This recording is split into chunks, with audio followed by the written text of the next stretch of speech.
And right now, this is like the busy time for you, right, Mike? Yeah, yeah, Yeah.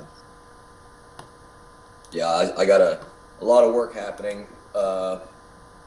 Basically until probably the end of September, but it slows down September. Like from the beginning of August, well, mid-August to the end of August, it gets really busy. And then it kind of starts to slow down a little bit when September starts, and then by the end of September, it's kind of like a norm. We're back to like a normal schedule. Cool. But until then, usually Sundays is the best day that I can meet up. And like I said, if we can meet up Saturdays, if we have some time, we can just all connect and just message and just say, hey, you want to meet Saturday? If not, meet Sunday or something. Okay. We can just make an effort. If we do, we do it. We don't, we don't. It's okay. Rez, Hmm. what's your schedule like? Shoot, not sure yet. It's gonna change. So this week is the last week of camps where I'm teaching kids, and starting next week, I'm let's see. I think I'm gonna keep my daytime free so that I'm only working from about 4 p.m. to about 9 p.m. 9:30. So anytime before say 3 p.m. during the weekdays. Weekends, same thing. And then we'll say nighttime, anytime after 10 p.m. Okay. Yeah, All right. that kind of is similar to my schedule, except mine's usually after 5 p.m. and until about like this time. And then after this, like during the week, if it was during the week, I'd be going to work after this because I work at night during the week. And then sometimes I work during the day. I have a weird schedule. Sometimes I have to deliver supplies. I have to go buy supplies. I have to meet people and stuff. So All right. That's cool. So everyone's super busy, but we all, I guess, can try to just hook up on weekends if possible. Hmm. yeah, yeah. Cool. And sometimes we talk during the week on Monday, Tuesday, and Wednesday. If not a lot of people show up for the class, sometimes me and Reza will spend some of the time on there, kind of discussing, some things. Okay. Uh, that's another thing. Also, I hope you and Riza, maybe even Marco can put in his 2 cents. We gotta figure out like a better timing for this class. Yeah, Well, for me, I mean, weekends are always free for me, and I'm pretty much like, I get home around, I get home around 1 o'clock my time, on the average, and so I think that's 2 o'clock y'all's time, and it's I mean, I'm pretty much free after that. I'm good to go unless I've got like some chores to do or something. Okay, I see what you're saying. All right. Well, that's nice to know. yeah, Um, all right. All right. Let's come back to that a little later. Then with the pipe class scheduling. yeah, Yeah, especially since Rez is still his schedule's changing, right? So. yeah. I mean, right now that pipe class seems okay, but I don't know if like the timing is okay with me, but I don't know about everyone else because it seems Right. like some people said it was too late. So Yeah. Yeah, East Coasters, it's too late. yeah, that's what it was. East Coast. Hmm. So yeah, East Coast people ready to go to bed at 10. yeah, we don't want to keep them up past their bedtime. So we got to talk about what hours would work. Like if we do daytime, should we do mornings or Well, afternoon? let's see. It's hard. Let's see. So like for example, like someone like Marco would be free more around after 3-ish, let's say. Yeah. Hmm. Mike's working uh, at night times. Yeah. Uh, Rez is working also evenings, but man, I don't know if I can get you guys. We can right now at this point. It doesn't look like we can get you guys in the same schedule to show up for pipe, or if you guys wanted to do it. But I don't know. We can figure out pipe another time a little bit. Yeah. Um, let's see. So, Hey Marco. Yes, sir. All right. Um, you have some ideas for a class, right? Yeah, yeah. Okay, I finally got this thing open. Um, I've actually had like a couple. I mean, I've got a couple of them, and it's a little difficult because I actually have a Discord where I actually teach classes. By the way, I hope you guys don't mind. I'm actually doing a recording for my channel, which is part of my classes as well. That's Um, cool. Good with me. so I've got like a couple of them, and one of them is I was talking with Amin Jani the other night about this. Is it's it's kind of hard to explain, but it's kind of like it's I've been a couple of years ago, back in 2016, I started this practice, right, and I was using Robert Bruce's method, kind of like do energy work and tactile sensation, and I wanted to kind of like use it on other people who were at a distance. So I posted on this forum thread and I said, hey, I'm doing this practice and I'm offering this, and people started taking me up on it. Slowly, it's like I was like getting very accurate with it, and finding out people who had problems that they didn't know they had. They were, they'd go to their doctors and be like, "Hey, you were right," and you know, I want to, and it's pretty much like working with the Black Dragon method has actually helped it a lot. So I've been able to see things like connected to people where somebody hit me up and they said, "Hey, I've got this. Can you scan me to see if I have any like these entities attachments?" And I did, and I was like, I told him there's two people that I can see that have an attachment to like your I think it was like his one of the lower centers, And I said it was red, and I described it like redheaded girl, brown eyes, and he sends me these two pictures and it says, which one of these is it? And I said, it's the top one. He's like, that's my ex-girlfriend. I was like, well, that's probably why you got a sexual attachment to her. And gradually it was, I get like people hit me up like all the time. Like, I don't mind it because, I'm putting it out there, but I want to teach them how to do it themselves. Rather than relying on me and contacting me and saying like, hey, can you do X, Y, Z? And it's like, I want you guys to learn this yourself so you know how to do it and you can help yourself and you can help other people, because I legitimately get like about, no joke, sometimes I'll make one post on the thread, right? And I'll get like about, even I'll say like, hey guys, I gotta take a break, I need stuff I gotta focus on. I'll get like 6 people say, hey, can you do this thing for me? And I'm like, oh crap. Wow. Yeah, but but it's, and pretty much I post on my Discord like all the sources that I've practiced from, and mainly it's, you can find it online, like Robert Bruce's book. It's a free PDF and it's so good, and it's Black Dragon has helped a lot because I've been able to kind of like gradually mix the two together and see where they overlap. And I gotta be honest, I think Black Dragon has been slightly more effective because I think it's a little bit more on the physical level, where the energy work was a little bit more on the mental level, and that's why I think they're good. But that's one, and the other one I wanted to say was, I'm kind of noticing that more and more you'll see people they're recognizing that there's a lot of this idea of a false self love, if that makes sense. It's kind of like somebody called it like a Fabergé egg mentality, where it's like borderline narcissism.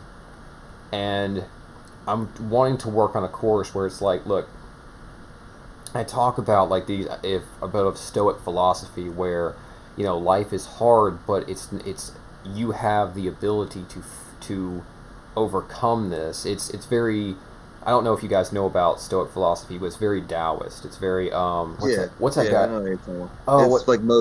like Motuism. Yeah, and I started reading it, and whenever I kind of get like that, and down, I'll read like a quote, and I'll even post up quotes on the Discord page to keep people like, and I love the stuff.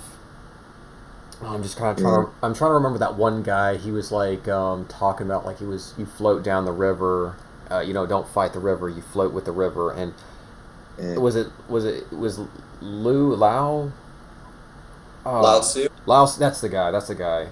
I noticed that him and Marcus Aurelius had very like the words they used were almost like on similar, Yeah. but Margaret's really. So you're talking about the guy that's like basically, what's the point? Because getting pissed about anything because when you die, it won't matter. pretty much.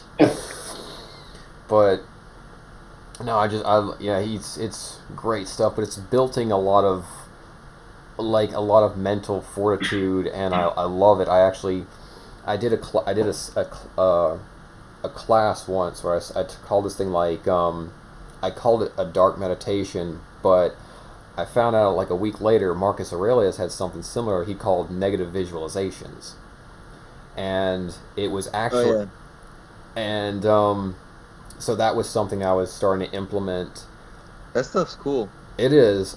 I like both your ideas. So basically, teach people how to scan themselves was one course idea, and then also like a philosophic point of view on life. Yeah, it's. I like the fact that there's more of a there's more positive masculine movements on the coming up, like guys actually recognizing that being a man is a good thing and not a bad thing. Yeah, and those are Yeah. both cool ideas. But Marco, also, I got a quick question. Yes, sir. If I remember correctly, I remember you coming to me about something that not class wise first, but didn't you have like a group going on with like lucid dreaming? Oh yeah. So I was trying to hit you up, and I was like, "Hey guys, I'm gonna do this. I'm gonna do this interview with."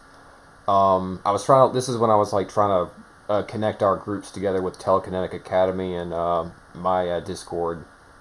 I gotta look. I think I got like over 130 people on there, but I was trying to link them together, and a lot of them wanted to ask about lucid dreaming. And when we talked about it, there was ways you could practice while lucid dreaming, and that actually fascinated me because I I feel like sleep is kind of like not a waste of time, but like I could be doing something rather than sleeping. Yeah, So that was actually something they were actually asking about, a lot of them, and I was like, that's yeah, I cool. like this idea. Okay, that's cool. Yeah, I mean, I just was curious about that. I was interested. By the way, I have been for a long time. Been working on a lucid dreaming book for spiritual methods. That Yeah, I guy do. Andy, I don't know if you guys remember. Ken interviewed Andrew Gray, one of the good friends of mine I grew up with. He's started it with me, but we're going pretty slow though at his pace. I wish Mike's a master lucid dreaming I too. know. So I could be writing it with Mike. It doesn't seem like Andy's really taking that too serious. I mean, he likes it, but Lucid dreaming a hmm, lot. I mean, I lucid dream every night. At least one lucid dream, at least. yeah, you me both, bro. Yeah, yeah, man. Lucid dream last night. Yeah, Or last time I went awesome. to this afternoon, I took a nap. It wasn't last night. This afternoon, I took a nap and I had a lucid dream. yeah, I was yeah, flying around, and like I was walking around these people, and I just real all of a sudden I was like, this isn't real. I know this isn't real because I yeah. was never here before. I don't even know these people, and I just started flying around. I was just like, see you later. And I started flying around. That's awesome. Yeah, I do that so much, and then sometimes I'll do telekinesis and stuff, or teleport, or like change Yeah, the matter Nice. of what's in the dream. And sometimes I'll even do like internal work, like subconscious work, and I'll ask, I'll try to like find parts of myself within my dream and like sort it out, and I'll try to like work on my moral character in the dream and stuff. Wow. Like that's I'll create cool. an event, I'll like purposely create an event and then convince myself it's real, and then play out the event and work on my moral character. While in the back of my mind, I'm still like lucid, but I've convinced myself that this is like actually happening. You know what I'm saying? Nice. Nice. Yeah. And so I Wow. play it out to see, like, if someone's about to kill somebody, am I going to kill this person? I put myself in like difficult situations like that. I'm like, Yeah, am I gonna kill this I know person? what Am you're I, talking about. I've had you know, those things. not hurt this person, or try. And I I usually end remember up, we're talking about that, how they can repeat like over and over. You can like yeah, choose another different dream. Yeah, choices. exactly. Yeah, it works out. Yeah. Yeah, man. Yeah. So you're cultivating lifetimes of cultivation within a single night of dreaming. Yeah, and there's an actual. I guess there's a whole thing on it called like dream yoga. I mean, Yeah. that's like a whole thing, But I never practiced what they explained in the dream yoga book. I don't know. I just tried to I was like, man, if I can be good in my dreams, then I should be good in real life, in the waking life. That's one of the reasons why I want to do it, because it's, I think AJ was talk about how like you can develop so much faster when you're lucid dreaming, and that's, I remember the times that I have done it, but it's like trying to purposely implement it is difficult. Well, Yeah, Yeah. for me at least. I don't really know what caused me to just start being able to lucid dream. So, oh, actually, I do. I remember now. Yeah, I was telling Reza about it. Basically, I used to have a lot of nightmares when I was growing up, and because I had like a really tough childhood and stuff like that, I was always in a kind of very intense situation, and so I'd always have like very traumatic like dreams. I'd be dying or something like that, and it'd be like a reoccurring dream where I died a certain way, or somebody would try to come kill me or something like that, or some kind of like dark entity was chasing me. Same. At the school I was going to. Yeah, it was just really like heavy stuff. And I got so tired. I had literally nightmares every single night, and I used to be scared to go to sleep. And I was like, man, how can I stop having nightmares? And I guess the event of having the same dream, the same nightmares over and over again, I started to realize, this is a dream. This isn't real. I know how this plays out because I've had this dream before. And then I could like change the outcome of the dream just by like trying to mentally think, this monster isn't going to come out this door right now if I just stand here for an extra 3 seconds or something. And it would like, that's just how it started. And like, maybe I guess recognizing patterns and stuff, and like that's kind of how it taught me. It was just like recognizing patterns and knowing that like when I'm awake, whereas it wasn't where I was before. Like when I was awake, I've never experienced where I am right now in this dream, and like stuff Yeah. like that, kind of just these patterns. That's just kind of how it helped me. And having the same dream over and over, it kind of would just like snap me out of thinking it was real. And I don't know. I mean, some people say, look at your hands. Oh, You know, speaking of looking at the hand, so I got a funny story. I started lucid dreaming when I was like, the first time I remember having a lucid dream, I was 5 years old, because yeah. I was like in this, like what looked like a little dome, and like a bunch of kids were just playing in this dome. There's like a little train track going around. There was like foxes and dogs and going on. I don't know what it was like. It just everyone's playing like it's like a park, and I'm like, I've never seen any place like this in my life. So that was the first time. Well, as a dream as a kid, I woke up and I was like, what the hell? And then from that dream, I started noticing that dreams like every night after that. Like I used to like, even if it would look like it was in the same house, like I would like do like this helicopter move and go down the stairs, like jumping a whole staircase or something. And like I'm like, this has got to be like a dream. I still don't, understand what dreams like were, whether like, or how to be that I was being like lucid or aware of them at the time, controlling things. But when I got to like 15 or so, that always seemed like always like a normal occurrence where it's just it'd be pretty interactive. And then one time my cousin was like, well, you can like you could fall asleep right into a lucid dream. Just tell yourself to look at your hands, and then when you first fall asleep, you look at your hands, you'll like turn lucid instantly in the dream. I tried that, and I was like 15, and it worked so hard. All of a sudden, I was able to just make everything black, and then like whatever I want would be like a 3D model, and I could twist it around and look at it like. So that was like, it got really interesting for me. Still only flown a few times in my dreams randomly, like overshared with forest or something like this. And stuff. But like after that point though, it started to become profound. By the time I was like 17, I started realizing like uh I'm being aware, even if locations are realistic now, like I would start dreaming like in my own town, a lot, and I would have this like ability to like just like a animal like a panther like run so fast but like jump like very far like distances or heights at a time. And there was people like in a dream chasing me and stuff. I could either run away or just like not be afraid of them. They'd go away. I'm like, wait, this is my domain, like here, whatever. Then it got further where like this jumping ability became more often flying. And then flying at first was really difficult. It used to be like I would have to like run and let like the wind blow at me and be like a kite and let it like take me up like a kite.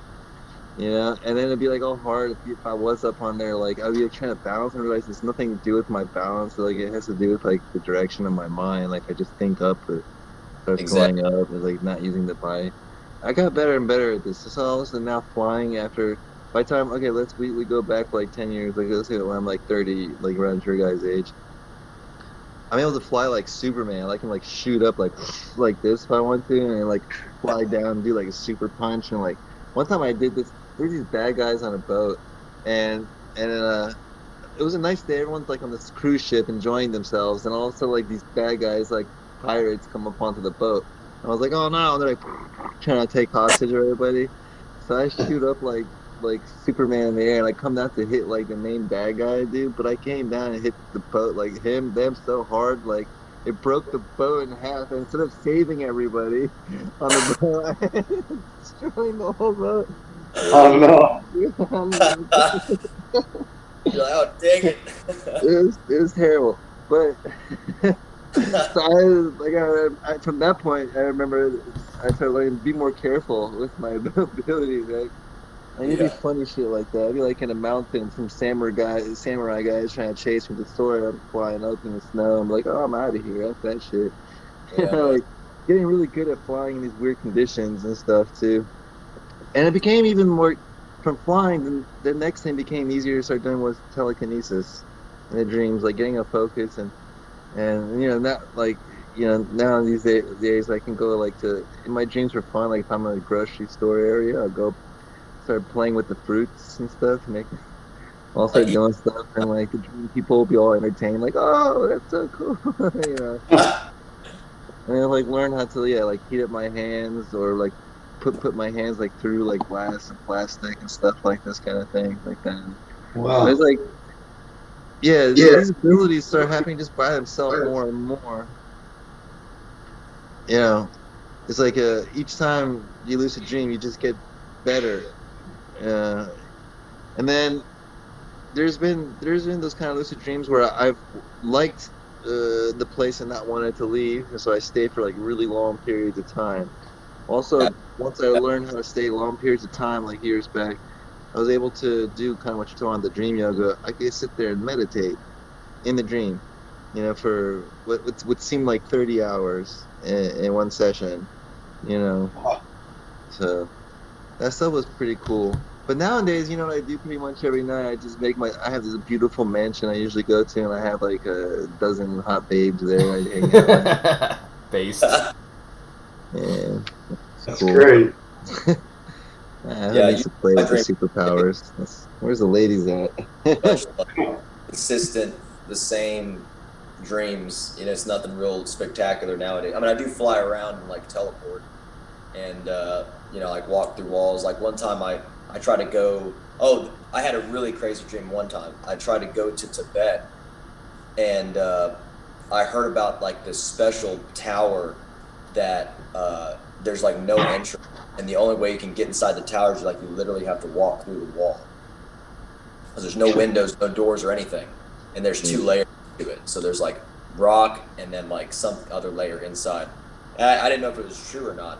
So I used to do this thing to where I would try to fly as high up as possible in my dream and just see how far it went.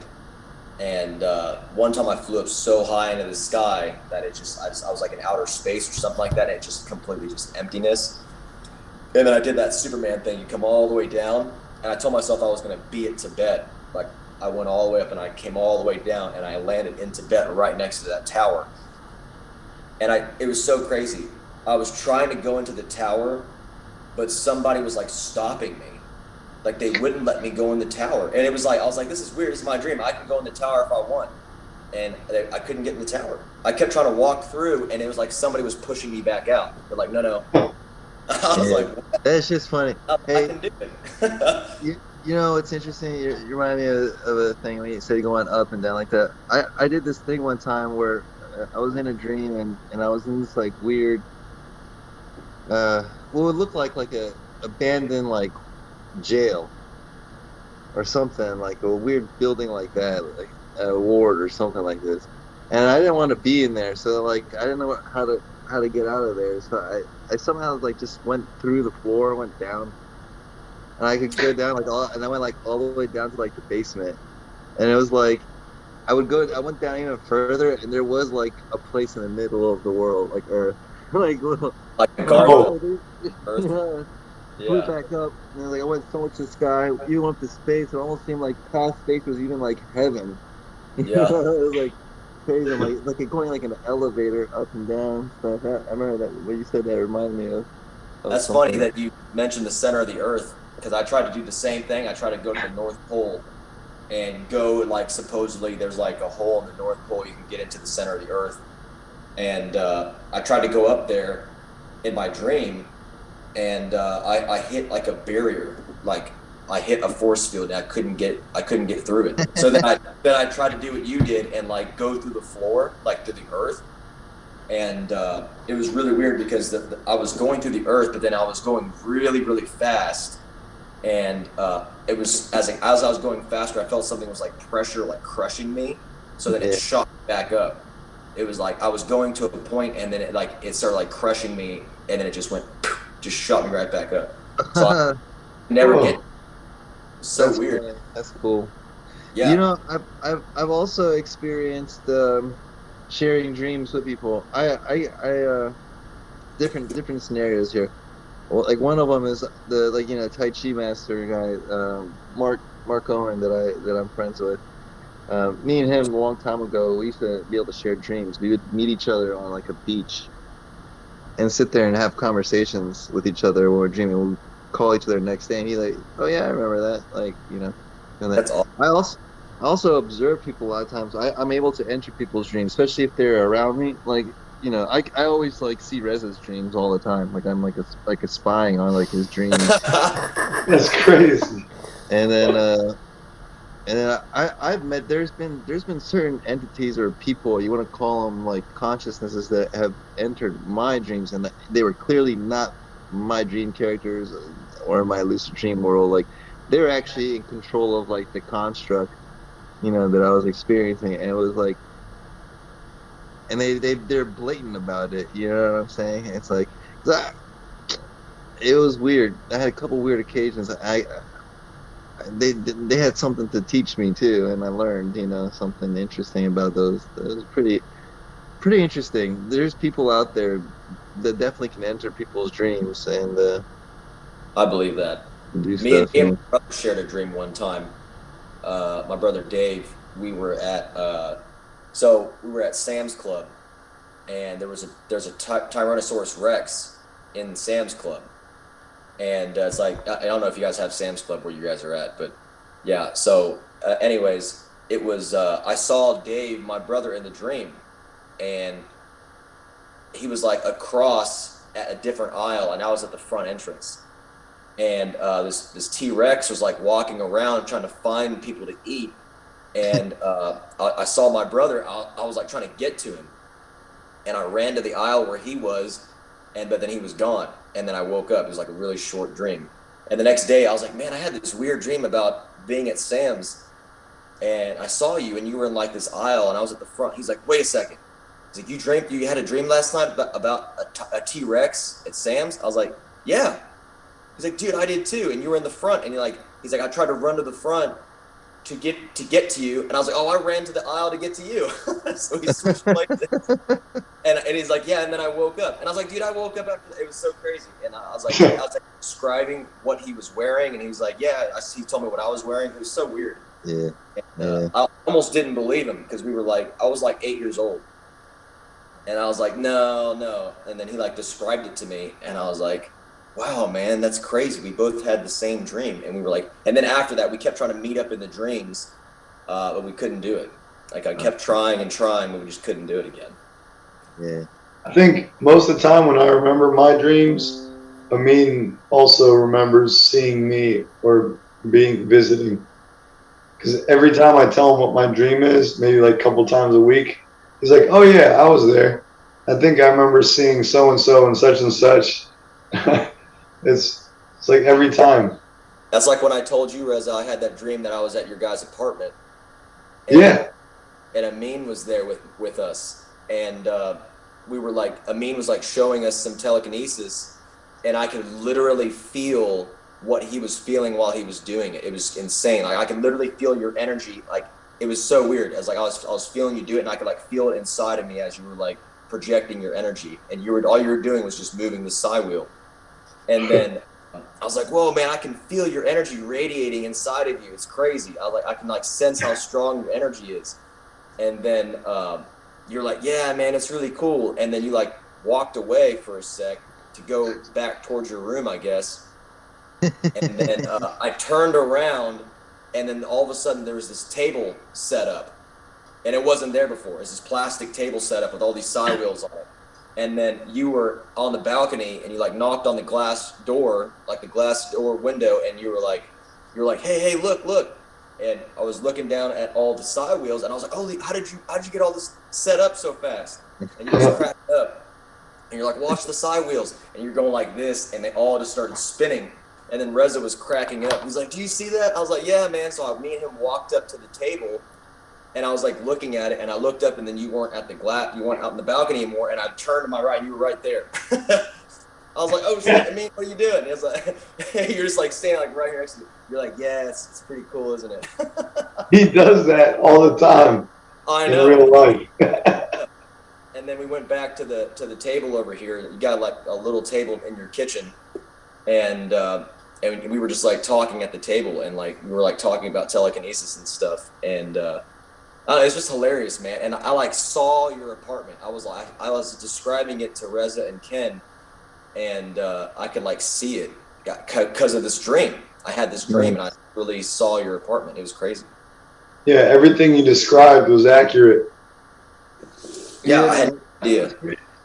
Yeah, because I got a back door to go up to the sliding door to where the living room area is too. Yeah, he knew that. Mike knew that without even ever seeing that. And I knew that your room was on the right, Yeah, and down the hallway. Down the yeah, hallway to the right. yeah, this last door on the Yep, right. he described everything. The meeting's about to end in less than a minute, so if you guys want to just click the link again, I'll restart it. All right. All right, I'm going to stop it here and go ahead and click the link. Okay. Just come right back. Yep.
It's funny when Marco, you said something about dreams and like overcoming certain things or like doing something in a dream and solves a problem in reality.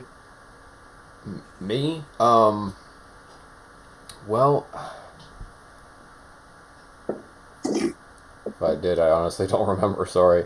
Um, I think he said that he was wanting to work, like he feels like he could progress faster because he could yeah, work on stuff in his dream. yeah, Yeah, that's what it was. That's what it was. yeah. Progressing.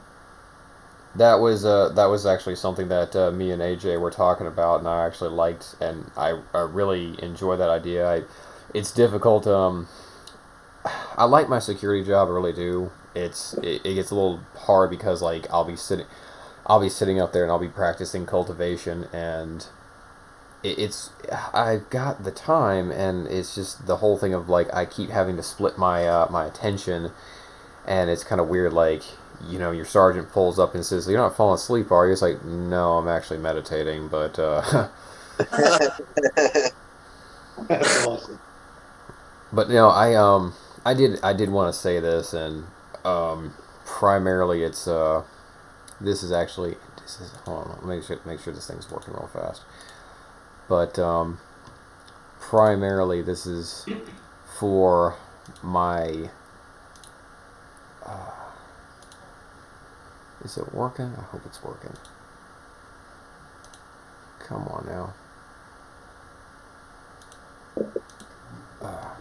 It should be working. But primarily it's for my guys is that when I was actually doing the Black Dragon, the bone breathing especially, it was I I did like I'm very OCD, so I did like I started with my feet, right, and then I did like 100 times, moved on to my shins 100 times, and I could literally feel like the it was feel like I was so charged up with all this, like just and I did each section, just like hands, forearms, back arms, spine, ribs, shoulders, head, pelvis, like just 100 times each, and it was I could feel like the whole vibration in my body. Like I've never felt that amount of energy before, and I can Awesome. I actually can feel the storms coming rolling in. I mean, that's I have a kind of like a degree of like sensitivity. Like I can actually I don't tell the whole people a whole lot of this, but I can actually kind of like sense like I can actually kind of like sense when there's like spirit activity moving around, and also like oh god, I hate it when people are fighting and they don't say anything, because I'm like, oh god, I can feel this crap. But Oh yeah. his that I am so amazed, and I love, but it's and that my job allows me that. My job allows me, like, I get the downtime to actually be able to cultivate, but that's why I kind of want to do more of the lucid dreaming, so that I can actually take the time, to rest, but at the same time, do the cultivation. And Yeah, yeah, because I hate the feeling of like I hate the feeling of not having enough time in the day. wasting time. I hate wasting time. I Do even you I remember your even dream? say again. Do you remember your dreams? Um, there are some that I remember. There are some that I remember having them, but I can't remember all the details. Gradually, it's kind of weird. The last one I actually had, I did a project. It was called the Temple of the Ascending Flame, and they had like a 7-day project that I did, and Mm-hmm. I had to write down my visions and my dreams, and I actually remembered a lot of those dreams that I interacted with. One of them was now presumably I had like I had a vision or a dream where allegedly it was I met the icon of Lilith, supposedly, and she kind of like put her hand on my stomach, and then I could feel like my stomach like building up, like a lot of heat, and then actually I kind of like woke up in the middle of the night, and I could actually feel my entire stomach just like it was lit on fire. So I don't know how much of a but I kind of give everything like a test run to see like, okay, is this legitimate? Is this like worth my time? And but Right. yeah, I love. Oh man, I love AJ's method. It's amazing. So what helps me kind of remember my dreams? Um, so when you wake up, Hmm. do you immediately like just like get up and like open your eyes, or do you kind of lay there for a second? Me? Oh jeez, I I I can't lay there for a second because if I don't get up, I'm gonna fall asleep. If I, Okay.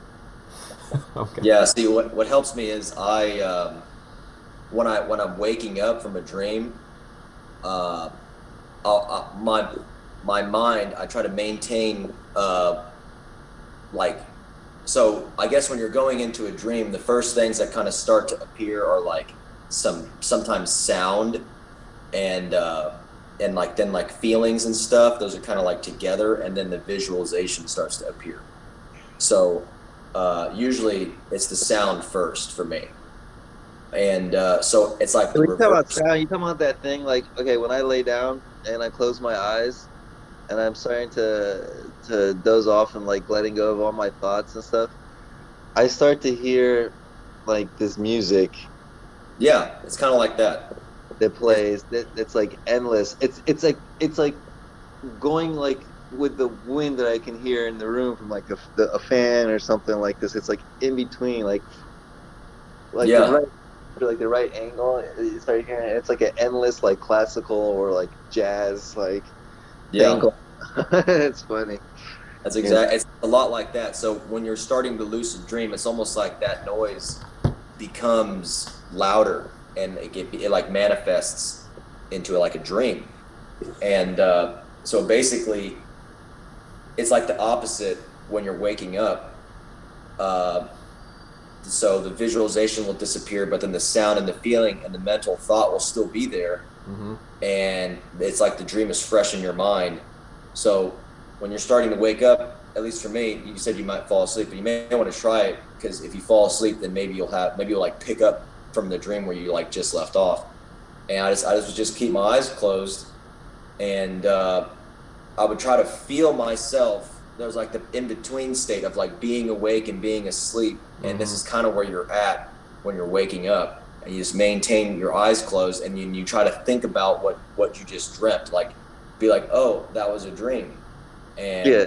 I'm now laying in my bed, and now I'm awake, but I'm slowly waking up so that way I can remember my dream. And then you start to wake up thinking about your dream and just try to remember some parts. You don't have to remember all of it, but just remember what just happened in your dream before you woke up. And by doing that, you'll eventually be able to remember more and more.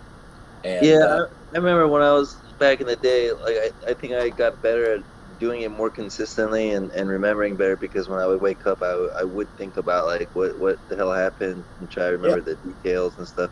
But I've stopped that. Like now, like when I wake up, do not even think about what I was thinking about. I don't even care.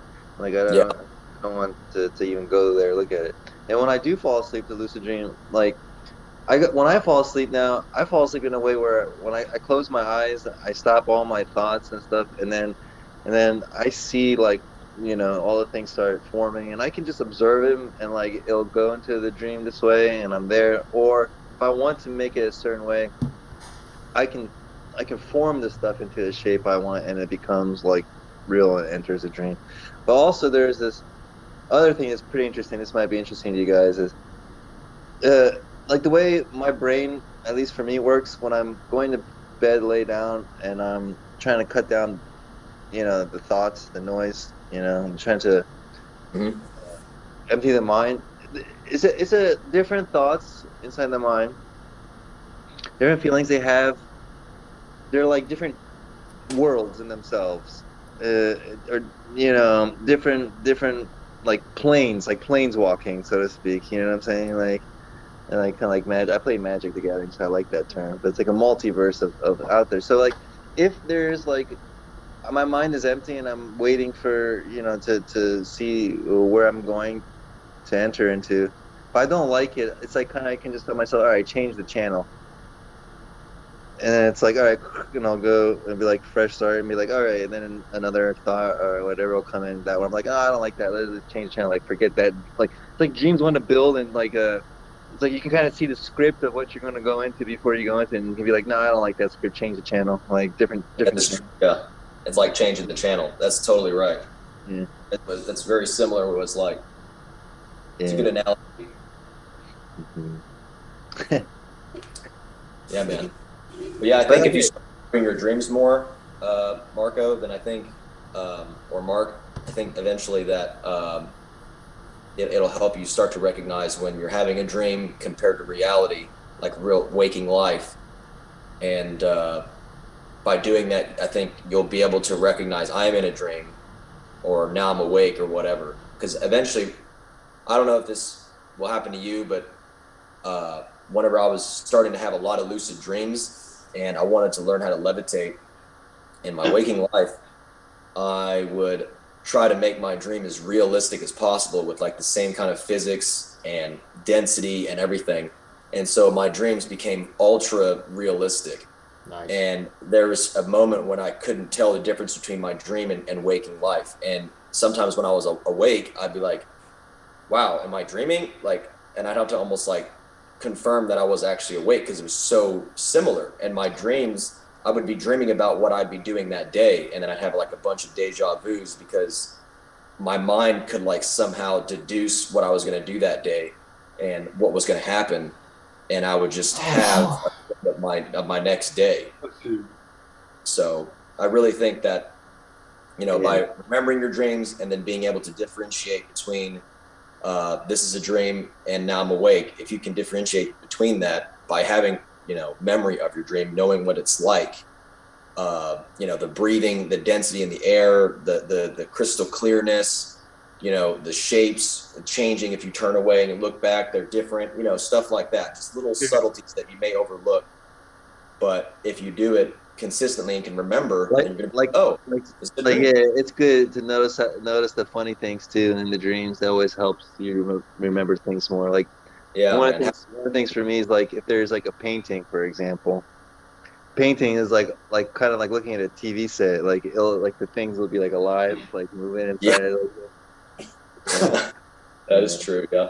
Yeah, I It'll change. remember recently I was being chased in the woods by some people with like weapons and stuff, Yeah. and like spears and knives and bow and arrows and swords, and Hmm. I would like run and run and run until finally like I would just get tired of running and I'd wake myself up.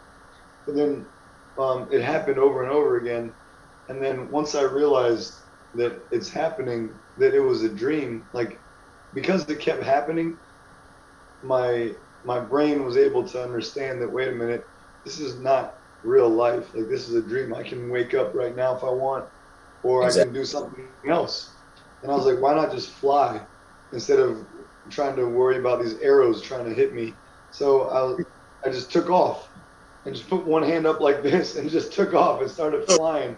And then I looked down and I'm like just hovering in the air, and I'm just looking at these guys like, "Hi, you guys can't hit me anymore," and I just flew away. And um, another time, I remember falling. So I remember falling from after I'd be running from some other guys like this in the woods also, and I would run until a cliff happens or until I come to a cliff, and I just fall and fall and fall and fall until I'd wake up. I never hit the ground, and then one night while I was falling, I was like, wait a minute, I can fly like I did the other day. Why am I so scared? Because normally I'm falling and I feel my stomach dropping, and my whole life is flashing before my eyes, and I'm so scared.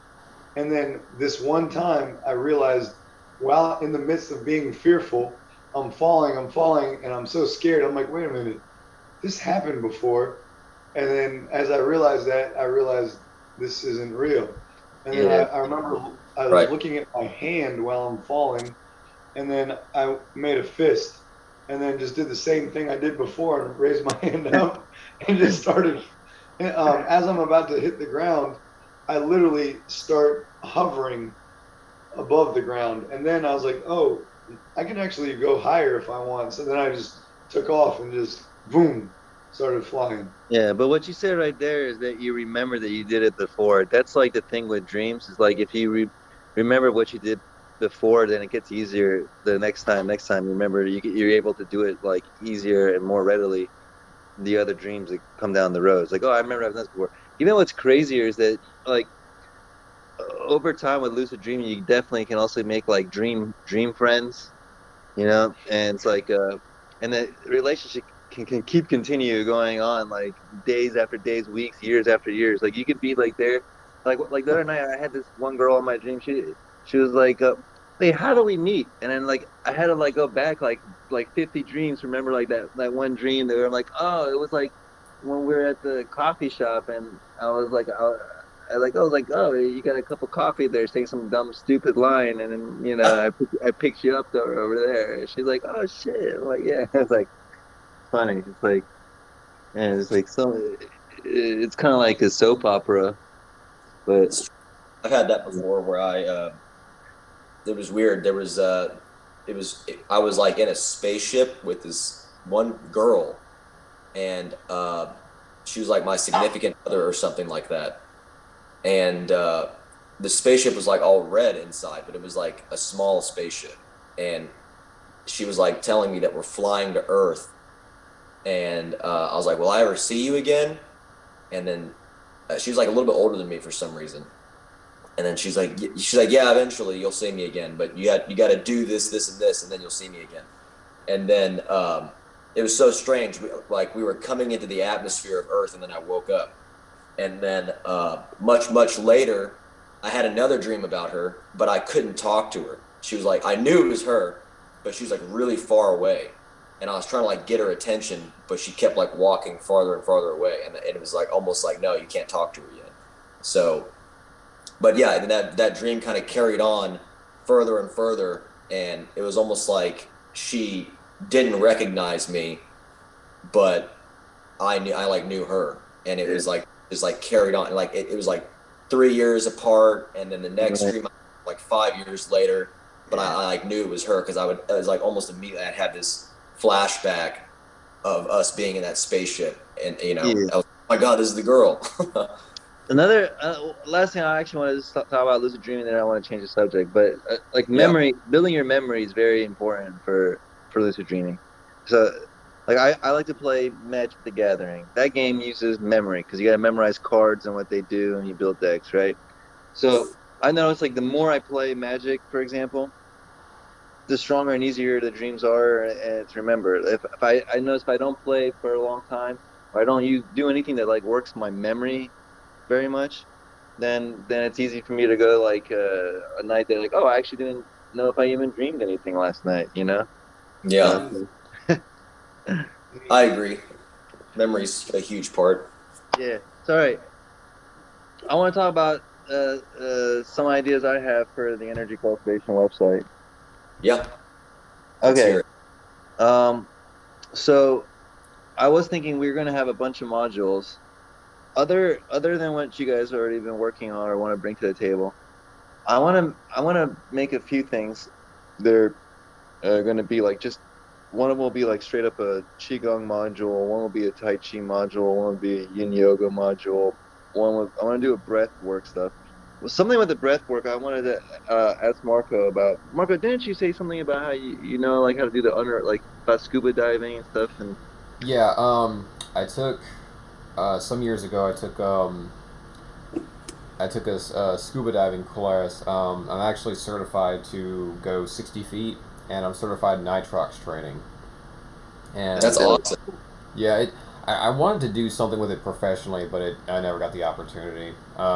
Actually, I went to Mississippi and applied, and the dude might as well just sat there and aimed a gun in my face and said, "Get out," because the school that I got my certification from, he's like he had personal beef with that school, so he rejected me. Oh shit. But That's they crazy. were they were actually pretty good guys, and I got my training up to. They had a 15-foot pool that we would go to and the weights, and I got my training up to where I would be air quotes, jogging at the bottom of the pool, and I'd be down there for like about 2 minutes and 2.5 minutes before I had to Wow, come back up. that's Nice. But I mean good. that was like almost a year of training and deep what do they call it, like uh free diving. That's when free diving is like you don't have the equipment, you're just holding your well, correction, you're not holding your breath because you're not allowed to hold your breath because at a certain depth you'll rupture. So the deeper you go, like every 33 feet, your body is compressing by half. And then 66 feet, it's half of that, so about, I guess, three quarters. And it keeps going, and oxygen becomes toxic at a certain point. So you have to slowly exhale, constantly slowly Uh, exhale. And so, Interesting. yeah, you can. They tell you over and over again, do not hold your breath. Never hold your breath, because you will have you'll have an internal it'll mess with your lungs. That's Wow, crazy. that's amazing. I never even thought of that. Yeah, That I tells us a lot. but I Hmm. really did enjoy. I really do enjoy it just because I have a I just love swimming. Dude, You that'd be know, great for Reza at the swimming club. oh yeah, Incorporating the breathing exercises and the scuba breathing exercises and training. That'd be great. Yeah. Marco, that definitely, Mike, definitely. I want to use all that, combine it. Marco, what you just described tells us what the whole world is suffering from right now. Huh? All right, so the whole world is in a fear state. Mm-hmm. What happens when you get into a fear state? You Yeah. Yes. you hold your breath on an inhale, and so this compression that's occurring within the person is happening on a more subtle level where the oxygen that the people are stuck on is creating negative side effects, and Mm. people don't exhale enough in their normal life to actually have clarity of mind, freedom from stress, and Yeah. Well, they lower say in the emotional yoga, behavior. they say in the yoga is that inhale is natural, exhale is by choice. You Mhm. know. Right. Yeah. Exactly. And people aren't And what choosing Reza's to saying too, exhale. there's also the Chinese say what the normal person is, other than being shallow breathers, part of the shallow breathing is causing the they have it called stale breath, uh, stale air. You know, so that, Mhm. but Rez, it's not like going underwater though. Not like that rupture. That's more what you're saying. Is that it is the psyche getting strong and giving people all this air and flight or fleet, whatever flight or fleet response on a I'm saying subtle it's level. on a different level, though. It's not as like extreme because there's the pressure of the water, but there's Yeah. also the pressure held inside the body from just holding on to air. Yeah, Yeah. that's actually something like I've when I was taking actually as I was taking time off because I telling the other my class I'm taking the time off to actually get better, um, and when I was doing the first parts of Black Dragon, I actually started realize could actually start finding parts of my body that were holding a lot of tension, right? And I was gradually kind of working these out, and here was something that I was starting to realize is I actually I also I went through several different dietary changes that I was testing out, and the one that I actually found out that helps me the most is uh, the carnivore one because it helped. I'm hyperactive, right? So the more sugar I take, the less focus I have. I can't focus. I can't keep my. I'm like a kid. Right. My attention is everywhere. Yeah. But doing that, I'm focused. I'm present. I'm not in my head. I'm very driven, very motivated to do things, as opposed to just whatever strikes my fancy. And I started paying attention to how it would affect me. What I ate affected me, and then I started paying attention to all like how there's you like your body will hold tension that you don't even realize is there, but because you're so used to it, and your body starts to compensate. And I mean, you guys probably know this, but Yeah. Yeah. and I mean, I guess that's what Rez is saying too. Is every time this pressure everyone's holding on, they're just used to like this thing, like. Yeah. and But but there is but actually it's not just the inhale hold though. Rez. The people do it with the exhale. They're like Chris, man. Pushing. Infinite exhaling. Like Yeah. I always struggle with the exhale for some. There's some people, yeah, some people that are like that because of overuse of stimulants, yeah.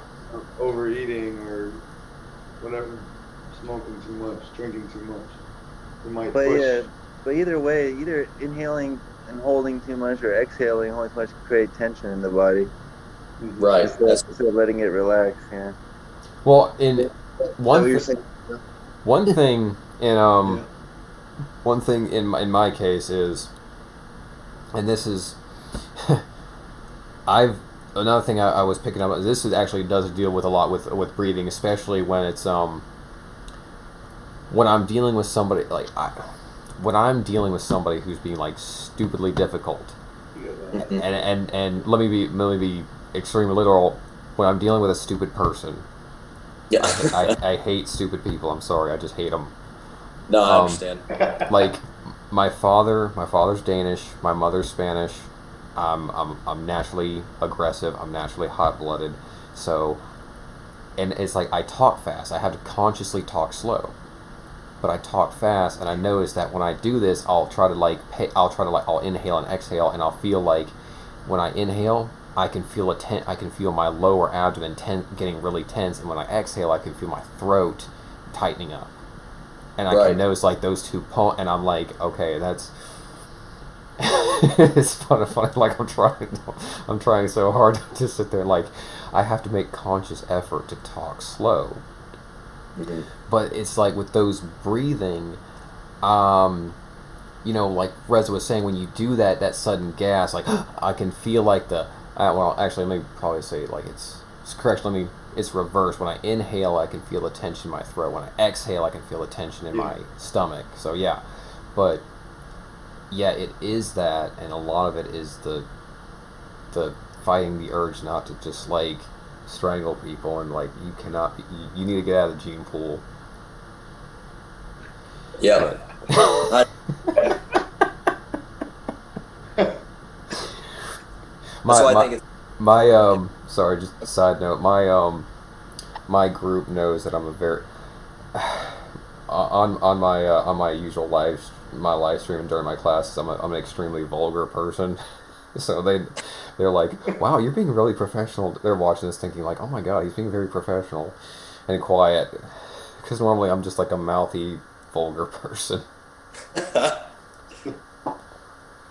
Yeah, that's why I was like I was telling Reza and Amin, I was thinking like one of the one of the great things to really incorporate into this is moral character and developing like understanding your ego and your emotions and your expression and And to your really values. We should make a thing that's like a value. Your values like aligned with your like exactly. goals and stuff. And that is actually kind of one of the things I was mentioning earlier is because now, okay, this might be a bit of a unpopular opinion, but you're I've come to this conclusion that the ego is a tool, not per se the enemy, because it has its purpose. It's often used the I way modern society has it. We use it like the ego is too powerful, where we always feel like insulted, or we have to be defend ourselves, where yep. it has to be used as a tool. There's a you know it's not all. Oh, excuse me. Oh, I didn't realize that was my echo. yeah, he's echoing somehow now. But There you go. yeah, I've realized that a lot of people, they talk about like, oh, your ego, Oh, but there it is. it's a tool. It's not the enemy per se. If you train it the right way, it can be used properly the way it's made to be used. Excuse me. I And agree. that's the problem. Is like a lot of this There's a book I read. It's really good. It's called The Inner Game to Tennis. And this guy, he uses like present moment awareness to teach his students how to play tennis. And he was talking about the difference between negative thinking and positive thinking, and he says, one of his students says, "Oh, how are you talking about positive thinking?" And he said, "Positive thinking is not as bad as negative thinking. The thing is, you don't have to want to not think, because when you think positive, you automatically associate that something has to be negative, Yeah. The and you need, duality. yeah. So by taking the approach of not thinking about, and it's the same thing I've noticed a lot with a lot of people who did like, I guess they call themselves like light workers or something. They talk about self love and things like that, and that's fine, but it gets to the point where they fall into denial. You know what I mean? Yeah. Where Right. like the ego kind of comes back around and has this kind of, I'm perfect, everything's wonderful, and they don't have to develop. And they're becoming narcissistic. Yeah, they don't have to develop because, and and that's why I kind of agree with the idea of having, I'm not a fan of new age stuff at all. yeah, for real, like having that healthy balance of what I call it was you have to have enough ego and enough humility to where you can do, where it's like I have to have enough ego to know I can do this, but enough humility to know that I need to get better. Right. I think a healthy ego is a selfless ego. Yeah, Look, yeah, here's the real secret, guys. Concentration. People don't have a good enough attention span. yeah. That's my problem. So what happens where most of our thoughts are automatic is like mostly subconscious, and subconscious thoughts are usually negative. So for people, thinking negative is easy. Thinking positive is hard. So but the thing is that thoughts themselves, like you were saying, is they're dualistic in a way. If you do think of something positive, your mind also will think of something equally as possible as negative. So you go in this vicious cycle where you will never be able to beat negativity with positivity in this kind of way, unless you try to differentiate subconscious and conscious mind. Subconscious mind, you say, okay, it's the negative, it's the creative side, it's imagination, it's not necessarily reality. And consciously be like, okay, but I see the better things that are more positive. But even then, it's still not enough. You need concentration. And then when you have the concentration, then no negative thoughts can come into your mind because you're just being conscious. You're totally like not listening to the subconscious mind at all. It also But has to do with identity, because if you're identifying with all these positive and negative thoughts and all the thoughts coming into your mind, then you're believing that you are exactly these thoughts. But if you kind of take a step back and realize that the thoughts exist and they're always there, but if you start to pick up these thoughts, then you're creating this dualism. But if you observe the positive and the negative thoughts all together, now you're seeing it all as a whole. And then that way you don't have this there's no, identity. yeah, there's no split in identity. Yeah, and And that's it's that's easier to go back to just being no mind and just having good concentration, just being present. What they yeah, would say, like in the moment, but whatever. I don't like that. that's why whenever you're at that point, you can utilize the ego and the emotions as a tool. Like Marco was saying, that's what I ended up doing. I realized that utilizing the ego can help you have a connection with somebody, and it's like you said, it's like a tool. It helps on a physical like plane to have a communication understanding. Yeah, if you can do it this way we're talking about, then I guess you really can be present in the moment, so to speak. But the way other people kind of explain being present in the moment by like trying to be like present about stuff is also like Yeah, a dualistic thing. yeah, You know, because now you're saying present is different than future and past, yeah. and trying to It's just define. really just awareness. It's just like you said, the concentration and just being aware, and almost just like in observation while utilizing the ability to harness the ego. So it's like you're kind of utilizing everything. You're not just kind of pushing it out of the way. Like people say, oh, eliminate the ego. You're not doing that. You're utilizing when it's necessary, but you're not engulfed by it. You're not controlled by it.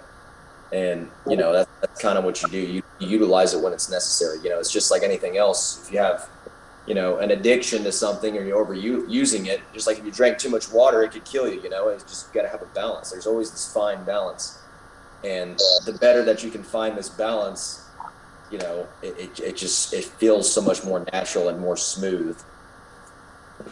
I think I found a hack. I don't know if it's a hack, but to not have such a strong ego that's selfish.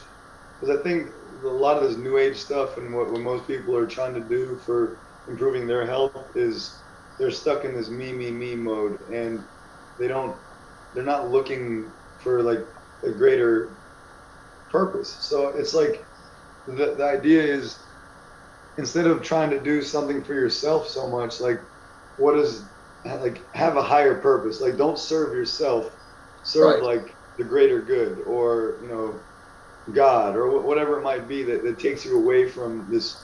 I need to do this for me. I'm eating for me. I'm doing this for me.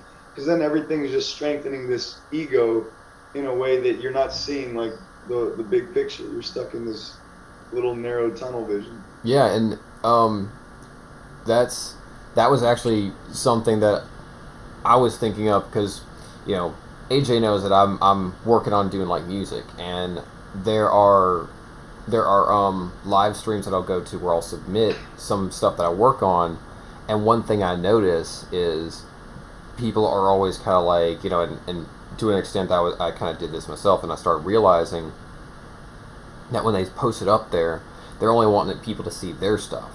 Well, here's the problem: if everybody just wants you, if everybody's just like, oh, I want you all to see my stuff, but they don't want to see anyone else's stuff, I mean, what's the you haven't really done anything. And I was like, Right. I need to pay attention to what everyone else is putting up there. And I found people who like, oh, dude, this is the, like, man, I want to work with this guy. This is the beat I've been looking for. This is the style I've been wanting to do. And like, I want to work with this guy. I want to learn how to make this stuff. And then when you start networking and you start building those connections, because you're not making it about you.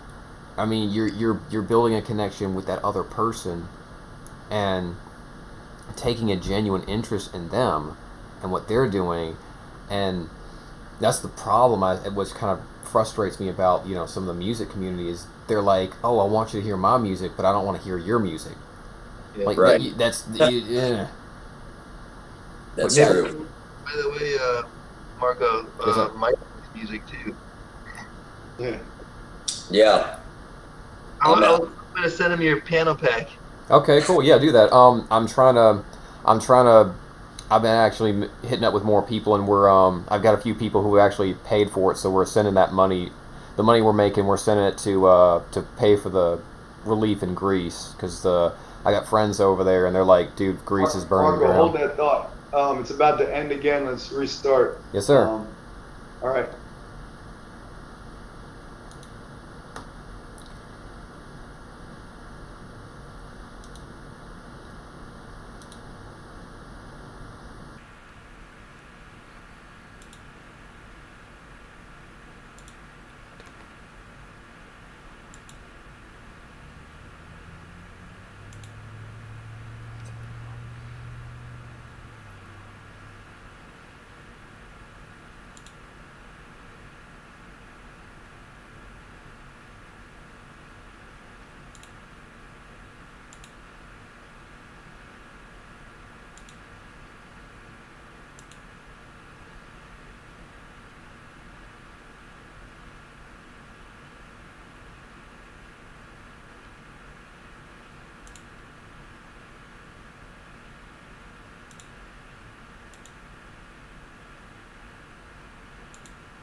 So long.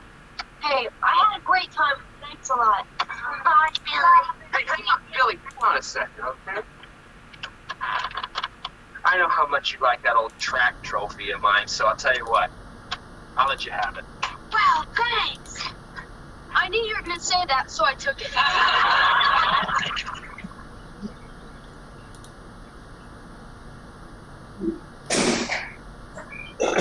Did you just shoot them? Wait, did they just shoot those kids? Huh? Did they just shoot those kids? What No, happened? What was that sound?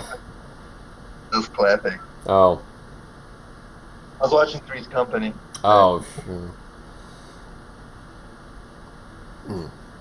No, but what I was saying was we actually we I got a few people who've been helping with the fundraiser because I'm trying to use I'm putting the pack out there so people like when they make any purchases they make I'm sending the funds over there to help with the wildfire relief. I got a couple of friends of mine who Wait, how much is it, Marco? the pack itself, I've put it up there for like 24, and I've also got like a send out affiliate link where if people share it and someone buys it, they get like they get a commission for it. That's dope. I saw that link you gave me. Yeah, Yeah, I like that. I don't care about making money. I just want to help what you want to do with your thing. So, yeah. but We found a good one. One of the guy was I'm bad with names. I think his name was like Velius or something. I only know him from his character in the. I only know the name of his character in the campaign, which is Giorgio. But he was because it infuriates me how there would be people who like, oh no, there's a tragedy. Let me set up this fake GoFundMe and take all the money from the funds. And like, why would you do that? Why? Just read. Oh my god! Like, what is wrong with you? Yeah, man. Taking advantage anywhere they can. That's that is like the apex of. Uh, Yeah, that's sad. I feel bad for that person. They're really lost. They're gonna do something like that. but no, we found it. We actually found a good one. One of them was like the Hellenic Initiative, and there was one more. I'm trying to remember. I shared it on my post. I'm just trying to remember what it was. But yeah, we found a couple legitimate ones of people raising money for the. And down where I live, there's actually we have a strong. We've actually got a strong Greek Orthodox community. So they've all got families, so they're kind of like doing what they can. Yeah. Nice. Well, that's good, man. There's a Pan-Hellenic Society at George Mason. I did a self-defense class. It was like all girls. I don't know if that's connected with what you're talking about. No, just they're having like wildfires over in the Greece, and like pretty much the whole thing is on fire, and it's horrible. Mm. Yeah, that's sad, man. Yeah, because that's like, oh man, there's so much history, and like I've wanted to go there just to look at the the ruins and everything. I'll like. Yeah, I've always wanted to visit. I can't really fly in an airplane for some reason. I have really bad sinuses, so my sinuses like will swell up, and my ears were hurt really bad.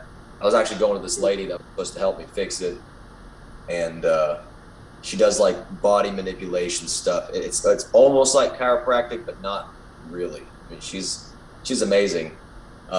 She knew like when I was born. I explained to her that I was an emergency C-section. And she said like the trauma of almost dying during my birth, because I almost killed my mom and I almost died. She said that was like my first experience in reality. So she said I have like a lot of, that's why like my body's like really tight. I'm like very like solid. And she said like usually the people that have that kind of trauma at such a young age, like two things will happen. One, they'll get really tight, or two, they'll get really like loose and have a tight core, like in their core will be really tight.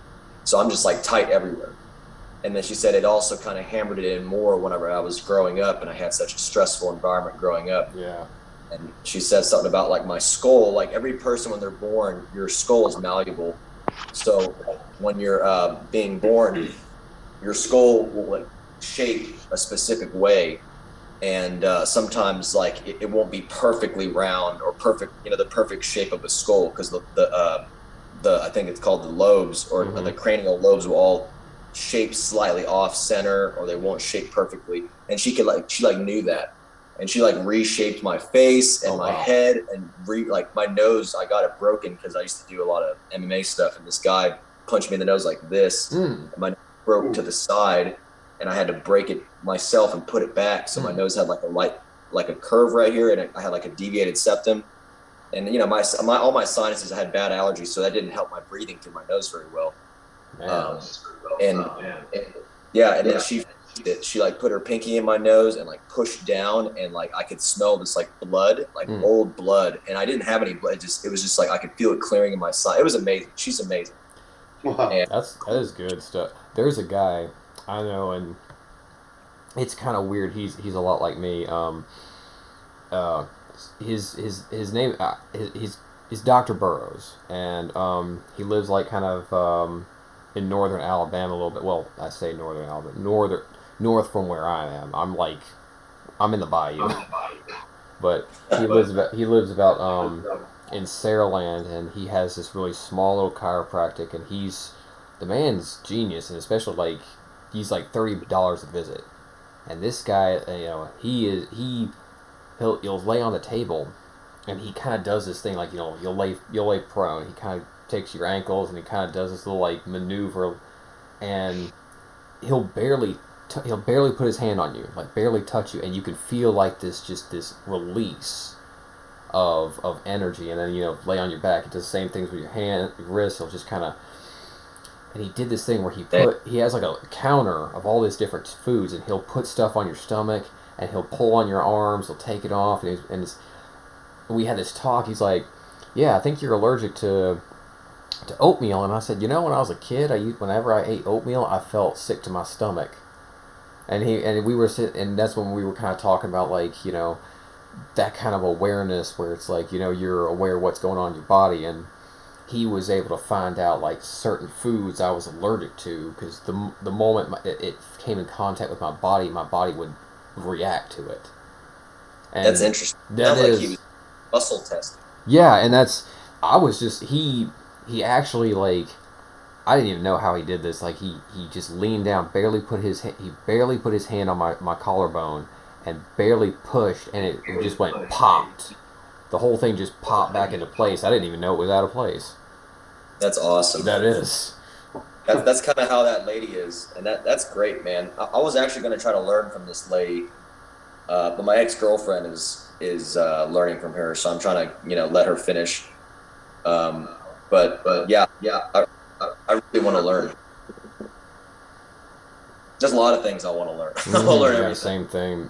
Like, I just love learning stuff. Hey, okay, so back to the courses, not to change the subject, but to change the subject. All right, let me just put out there some of the things I want. I already mentioned a few of the things, right? They're very simple, right? When I see like the Qigong stuff, well, premises with like energy cultivation, like we do at the university and we do the Bird Racket Club. That was kind of like what we're going to have in the instructor course. This instructor course is going to have these things too, where we teach this Qigong, we teach this Tai Chi, we teach this Yin Yoga, we teach breathing exercises, we teach meditation, and we teach stretching and stuff like this, right?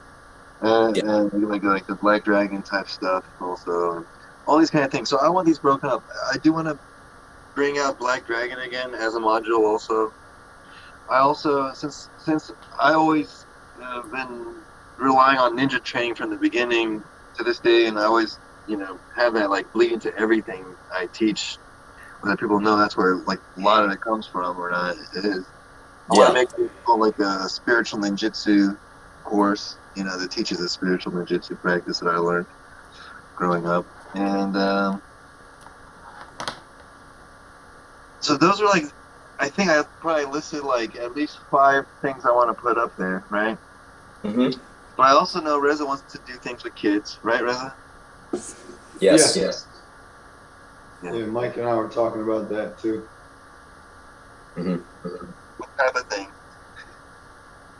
I'm just curious.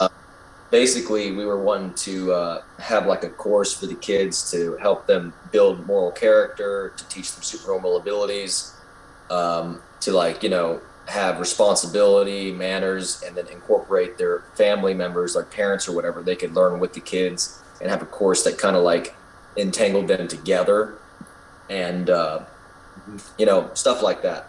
It was, we hadn't gotten super in detail with all of it, but we kind of just touched on it a little bit. That's kind of like the basis, I guess. Gotcha. That's cool. Very cool. And Yeah. yeah, I want to keep this more broad too. Like, so how we were talking about,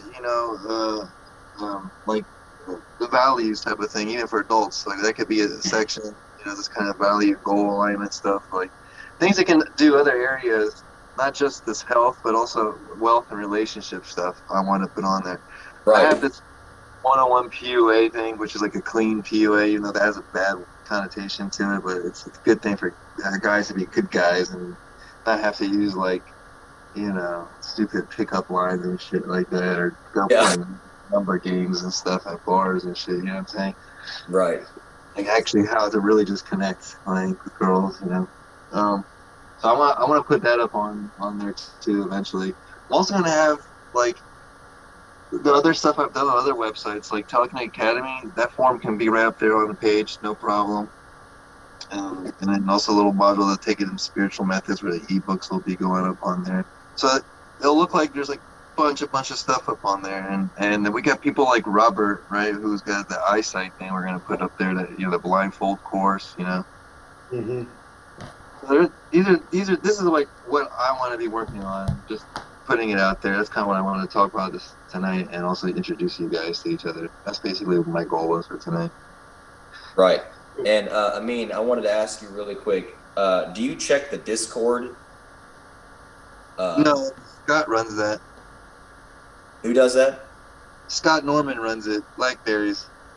Okay, because there's somebody on there that's saying some negative stuff about you.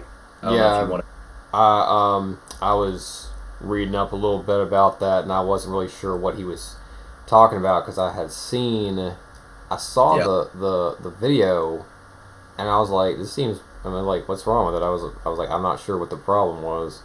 I couldn't watch the video. That's what I was trying to tell him to send it to me so I could send it to Amin.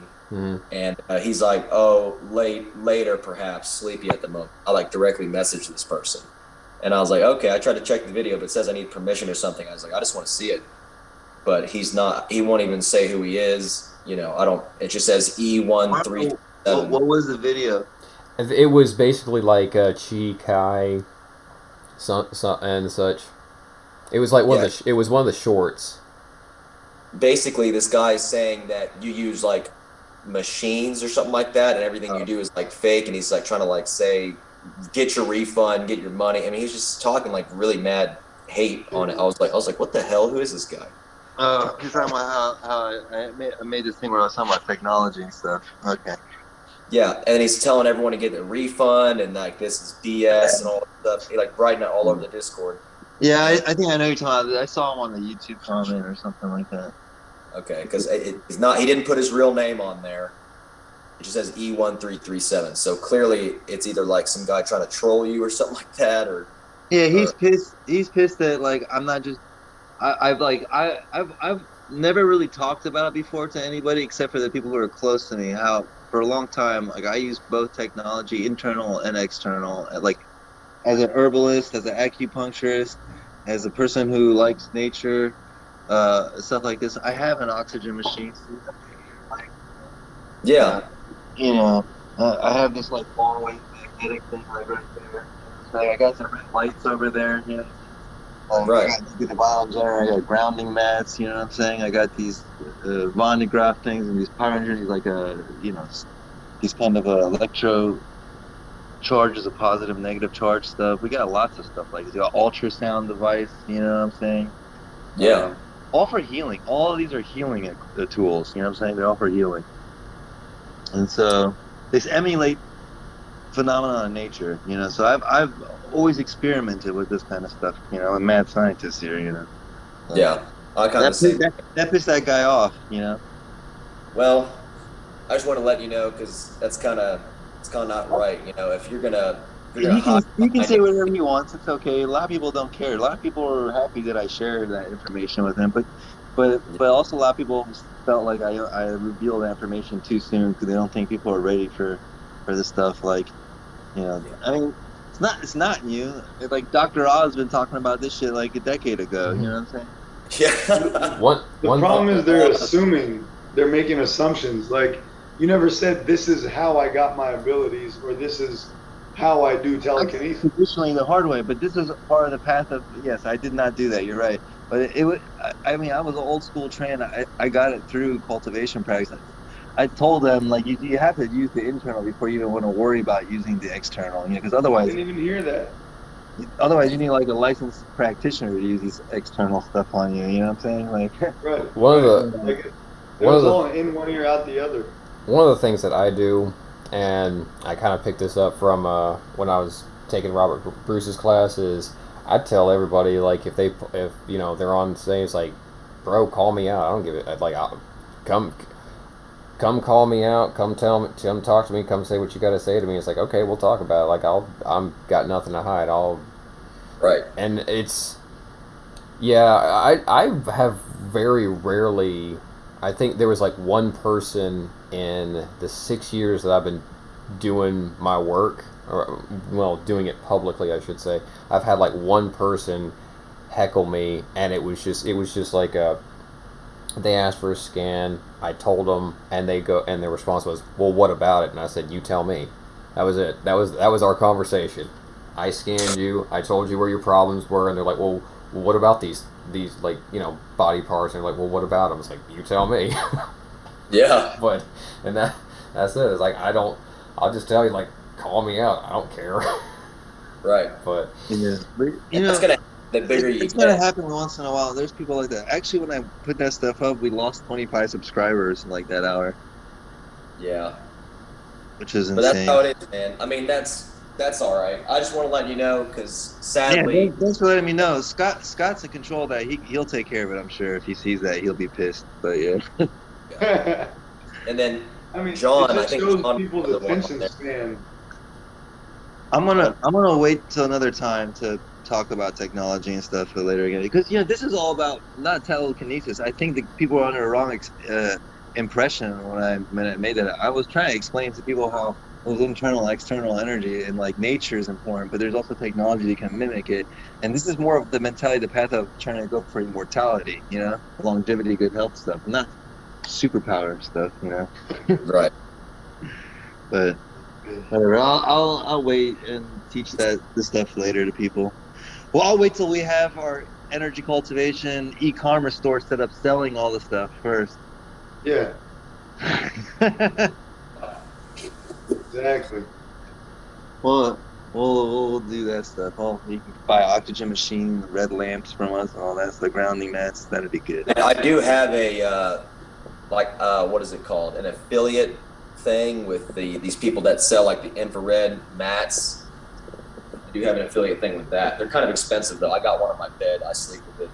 Yeah, I mean, that guy was so pissed that I wear like these like infrared pajamas.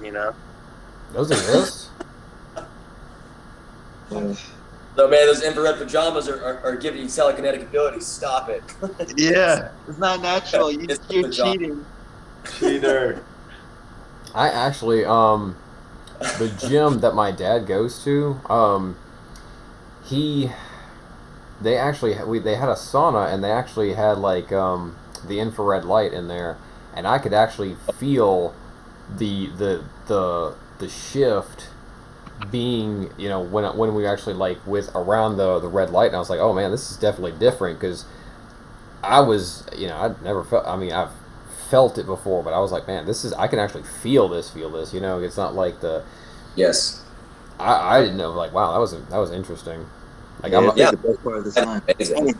Actually, I think that guy got really ticked off with also why we lost the 25 people, and that like one video got so many dislikes. I mean, I took a lot. It's maybe the one you're talking about is the one I showed the electric charge for how I charge up for the pyrokinesis. I did use technology to charge up, but you have to have internal control to use the charge. I put my arm up to the thing and let it electrocute me in a special acupoint area. Yeah. A little lightning bolt was like whoosh, whoosh, into your arm in the acupoint. until your arms get like charged with electricity. But you have to know your whole body gets charged with electricity, but through that point, that's your like a yang point in your body. Um, Yeah. um, That's a technique that you can use to cultivate with the electrical pulse. Yeah, that's true. eh, yeah. So I showed them. I go. I charged up this way. Everyone got pissed. I guess but they don't understand. Like if you don't like, you know how like in a lucid dream, whatever, you can learn how to do like telekinesis, for example. But if you don't know how to do it, like it just won't work even if you have the electric charge. It's kind of like you have to already have the telekinetic skill, the internal energy, like understand your own energy, like how to move it. Because once you have the charge, if you don't know how to move your energy, like you just have it, the charge. Like you can't do nothing with it. Like You you got already to know have that, to know how to move your energy. Like It'll pretty right? much be gone with like one movement or one just not being aware. Remember, Ken tried to do it, and so he used the Von de Graaff to charge up for a second.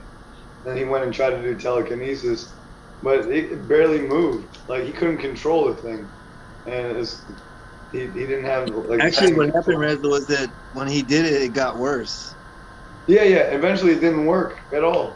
Yeah, Yeah, and I was like, got to yeah, know because if you just let it disperse, it's just not nothing's gonna happen. I mean, it's just like anything else. Even when you're doing cultivation and you don't, you build up a lot of energy, and if you don't know how to like express it, and it just disperses, it nothing's gonna happen. Because you can do a lot of cultivation, drawing a lot of energy in, but then when you try to move it, it's already like evaporating. Like, that's what it like happens, like evaporates and just yeah. dissipates.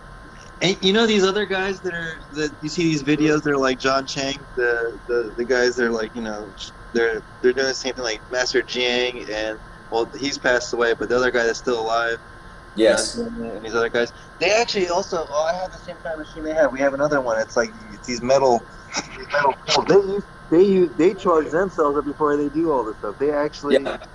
have a Yeah. they use technology as well. People don't know that, but they do. They have this thing where they charge themselves with this stuff. If they're not doing that, then they're killing bulls and chicken by sucking energy out of them, vamping them, which is not cool, bad karma. No. So it's faster and less karmatic just to use the technology, right? Just it sets at a certain frequency. You put out 8 hertz or so, like this, and it's perfect to charge up. These metal rods that like shock you with the Yeah. vibration. That's And kind of like, like the electro acupuncture tool. You ever seen that? yeah, yeah, It's kind of like that. Yeah. I yeah, mean, if you want to go in the woods for 2 years and meditate and hope you survive, and then come back and be fully charged and then perform like John Chang, sure, that's one way to do it. yeah. But Right. if you'd rather just not tax your body and use your own internal energy, like To for move just the for extra showing an force. example, Yeah. then you use technology like that just to do that so you don't actually hurt yourself. I mean, you Right. still hurt yourself if you do too much to the energy. Even just charging it, Too like much, of course. yeah, like not even if you're not going to disperse it, it'd be even worse. Yeah. Like in some way, Used. like, if you're I doing don't that kind know of. technology, but I do know that if you cultivate with qigong, I cultivate with qigong. I never got to use technology. My mom did have one of the little acupressure or acupuncture electrical stim thing, uh, but I never used it to cultivate. All I ever did was breathing and qigong. But I noticed if I didn't know the technique, like if I didn't practice the chi ball, and I just did this like you know technique of the breathing and qigong, opening and closing forms and stuff. If I only did that, I never would have achieved any kind of telekinetic ability at all. But Yeah, because I was able to transfer the energy from one hand to the other, and I practiced circulating it around my body with my awareness, because I did that, then I developed the ability. So yeah, you yeah. can charge your body up, but if you don't understand how to direct the energy, yi or your intent or whatever, nothing's Exactly. gonna happen. I did it the natural way for 20 years, and it took me that long before of doing the natural way, before my telekinesis and stuff worked, and it was completely natural with the energy like that, like the force, like literally, like the knowing the distance between yourself and the trees and all this stuff. You have to have this kind of understanding first, like actually be able to really do it.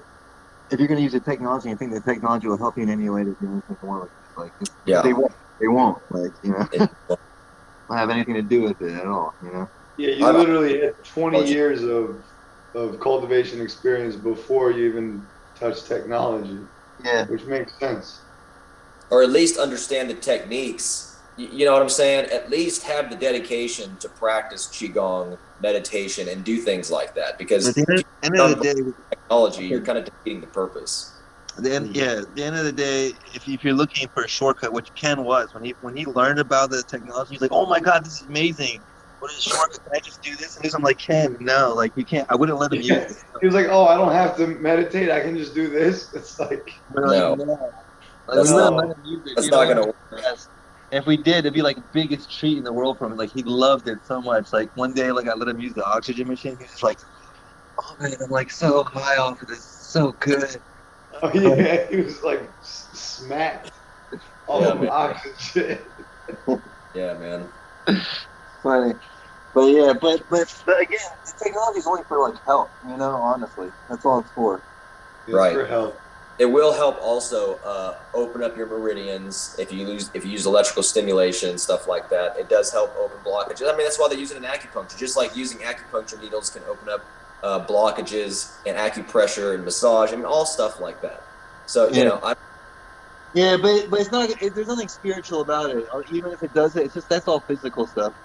yeah, it doesn't really make sense to bash on something that can be beneficial. Like that's like saying, you know, I'm all natural. So if I wear clothes, I'm not all natural. You know what I'm saying? Like if Yeah, I it go was too soon outside, for me to share that though, because a lot of people were looking for like the natural way to do things, and that turned them off, thinking like maybe that's just the way they're doing it, and so this sucks. They're fake. But some people they love it, they're loving it for the wrong reason because they're thinking this is a shortcut, and like I gotta be careful and be responsible for other people and their right? mentality. Yeah, I don't. As a I good haven't used the teacher, technology, but I'm that's not it. against. If it helps, I believe you should use all tools if it helps you achieve, you know, the goal that you're searching for. I mean, if it's as long as it's not detrimental and dangerous, it's going to hurt you or harm somebody else. I think you should use the tool if you have it at your disposal. If not, then just do it the natural way because the natural way still works too. I mean, I know it works because that's what I did. I know for a fact it works. So, you Well, know, you have to, because without moral character and value, whatever that technology does for you will only push it away to the future for it to come back later. You're going to continue to live the same lifestyle and think and emote the way that you've been doing. It's just going to create the same problems Exactly. to manifest exactly. again. Yeah, So exactly. it's not the answer technology, and I think that's the problem. When the people saw that, they're not ready. Their moral character is so low that they're not ready to see this truth of what Amin was trying to share, and so they only saw it the way at their level where they're at could understand, and so they're thinking right away, oh, this is all he does. This is all he has to do. But that's like, come I on. That's just almost silly, but you know. well here's one But thing that here's one thing um that I was aware of what happened to me. So several years ago, I think it was like 2010, 2011 or something. And then I started hearing about this thing, you know, the law of attraction kind of thing. And yeah, I was really adamantly like trying to like understand it, and you know, I was reading just so much stuff. And then someone recommended this series called "The Secret of Deliberate Creation" by Robert Anthony. And when I got his course and I read, and it was weird. Like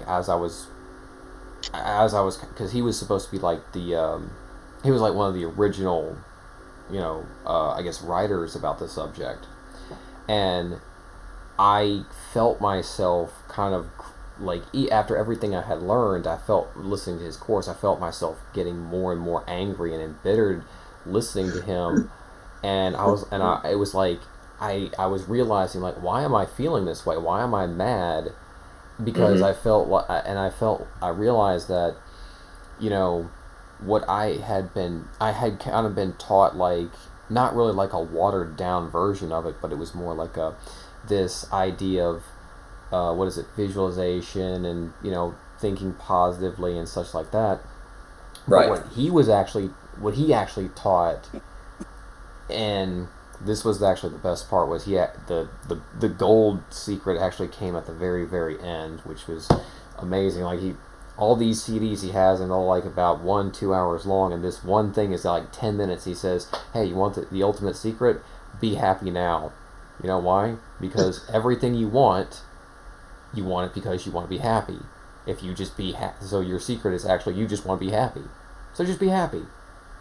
Everything else is a bonus. And I was like, and at that time, I was infuriated because I was infuriated, and I realized, and I'm like, why does this make me so mad? And I was like, well, the thing is because I had approached it from the situation of like, I thought I had learned so much stuff, and when I had to relearn something, I guess, my ego kind of got like, oh, but I've come so far, and now I feel like I haven't really gone anywhere. I see where you're going with this. Yeah. And a lot of that is just, they feel like, I guess some people feel like they've learned a lot, and when there's something else that they didn't realize, sometimes they kind of feel like you're punching them in the nuts in a way. Right. Yeah. I'm sorry I punched everybody in the nuts this last one. I guess so. Yeah, that's a good point, though, Mark. No, I understand. I see what you're saying. Yeah. That can easily happen. That's a common thing. Yeah, and unfortunately, like the feel there is a false feeling of superiority when a person feels like they've been educated in something, and they think that they've gotten to that point where they're so knowledgeable about a subject, and when someone introduces a concept that they may not even be aware of, it kind of hits that ego really hard, and they get mad. Self-conscious. Yeah. You know when I made that video, Marco, or those couple of videos talking about technology and stuff like that? Mm-hmm. I was trying to remember like what you called it. Like you had such a good name for it. When I remember I told you how I use technology like for the immortality stuff, and I explained this stuff to you already. I like Mark already knew about this before I even made the videos that I have this stuff. But you had a good name for it, like nature, because it was like related to the nature's energy. Like, man, Oh, you told me that. yeah, and I remember I told you that, but I couldn't remember when I made the videos. I wish I said like what Marco labeled it. Natural technology or something? No. It's something like that though, but it wasn't that. Like he said it like this awesome. Called like an awesome. I wish I could remember because I'm like halfway falling asleep. Yeah, I know both you guys are super tired. Mike, I can tell, man, you're such a soldier. You're trying to stay up for us. Thank you, brother. I love you, man. Okay, how about we let you guys go and we call it a night? Sure. All right. Hey, really appreciate you guys setting all this up. Yeah, man. Thanks, guys. I'm gonna kick that guy's ass though on fucking Discord. Yeah, dude. Figure that out, because that's a little strange. That's that's not nice. Yeah, no, you get people like that once in a while. There'll be like that. Actually, like there was. Before we go, real quick, there was this one guy. When he was 15 years old, he was an Indian guy. He asked me if I could teach him how to make a Cyball so strong that he could destroy like a building wall or something, or like kill a person with it, right? Oh, God. Yeah. And I said to him, like, if that's your intention, I'm not going to teach you, right? No joke, right? Yeah. So this guy is like disliked like almost every video ever made since then, which is fine, and like that's okay. I don't care about that. But what was really bad was like now he's 20, right? And he comes with a fake name and tries to start blackmailing me for like $5,000 a month to this. I better send to him and claim some shit like this. I'm like, fuck you. You can't blackmail me. I'll kick your ass. Holy crap. And then I blocked him, and then he comes from his real account and then says like "fuck you, go die," and then like removed himself, like blocked himself from me. I don't know what he did. That's what he said? Yeah. Yeah, it's funny. It's like an Indian kid, Oh, man. like in India or something like this. But yeah, so like that was like the first time I ever like had a hater, and he'd been brewing for a long time. It took him like 5 years to try to get revenge on me. Like been sitting there cooking, man. He's just Yeah. scheming. He wouldn't teach me how to make the cyballs that destroy things. He wouldn't let me be a murderer. Yeah. Yeah, so and I don't know. I guess that other people are upset that I introduced this new ideas to them to open up their minds in a positive direction for their well-being. They want answers. They ask questions. I'm giving them answers. I'm being honest and transparent. I make it clear though, energy work is energy work. This stuff is all extra. It's like icing on the cake. But Yeah. Yeah, I always pretty much feel the same way, honestly. But not everyone's always gonna jump yeah. on the boat. Some people are gonna be haters. I guess that's I'm all not right. joking when I said earlier, though, e-commerce store selling these health devices on energy cultivation store.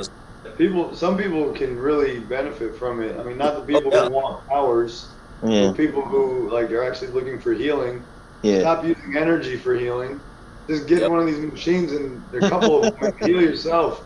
Right. Stop looking for other people to heal you with their energy. Then you suffer, you get karma from them, and you suffer for the rest of your life with that crap. And then that person who healed you is suffering from taking on your karma.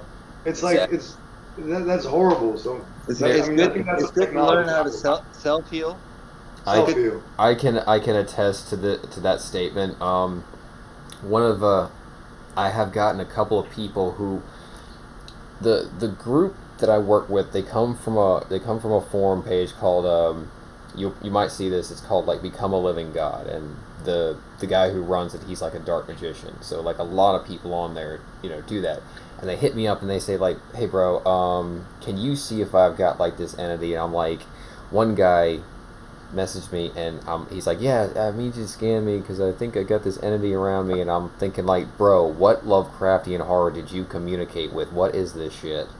It's it was no joke. And there was one guy, he was asking me some stuff, and I'm like, I scanned him, and he's like, bro, yeah, somebody binded you, dude. And it was some voodoo practitioner, and I'm like, oh shit, you and I was like, okay, yeah, I broke the bind, and then all of a sudden I woke up the next morning and I started having problems, and I'm like, what's going on? And the guy when I broke the bind, the guy comes after me, and I'm like, no, we're not doing this. Wow.